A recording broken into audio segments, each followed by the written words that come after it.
The Hindu editorial dictation heading is beginning and end. The state must allow its citizens the right to die with dignity. Get ready? Start.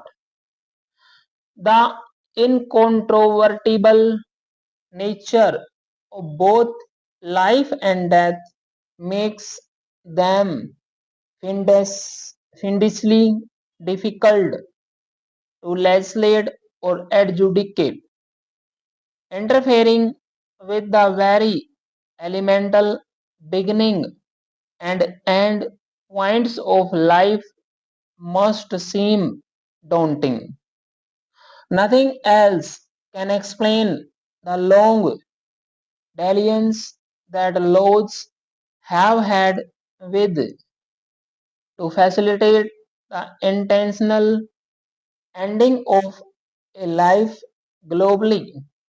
In India, last week, the Supreme Court, in a landmark decision, approved the withdrawal of life support, including artificial nutrition and hydration, for Harish Rana, who went into a persistent vegetative state following a head injury or over 12 years ago, invoking the constitutional idea of dignity.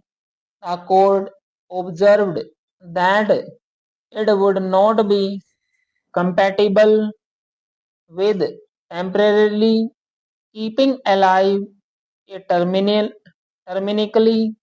ill patient who is brain dead or in a PVC only because it is possible to leverage technological advancements to do so.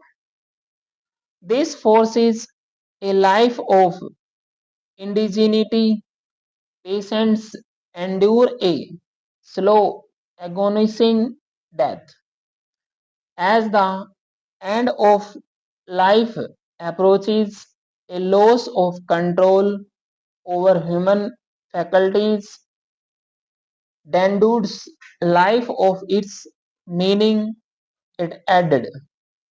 The court went on to expand the right to live with dignity under Article 71 to encompass the right to die with dignity in India in the absence of legislation on the subject.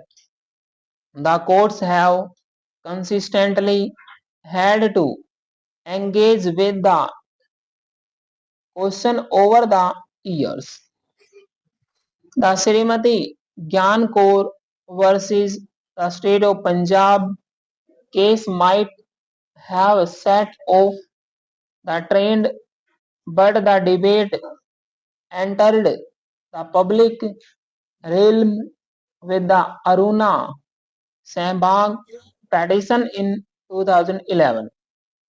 The court in this instance did not allow for euthanasia as the nurses caring for her demurred but went on to lay down guidelines for withdrawing or the withholding of medical treatment or medical support to allow for natural death. In 2018, a Supreme Court constitution bench held that the right to die with dignity is a fundamental right. Besides benefiting Harish Rana is the instant case, the judgment will undoubtedly make it easy for terminally ill patients and their families to let go. As technology advances in leaps and bounds, more life-preserving hacks will become available to all who are able to pay for them but could erode the patient's dignity. The judgment is intended to introduce compassion into end of life care for patients with unalterable medical conditions.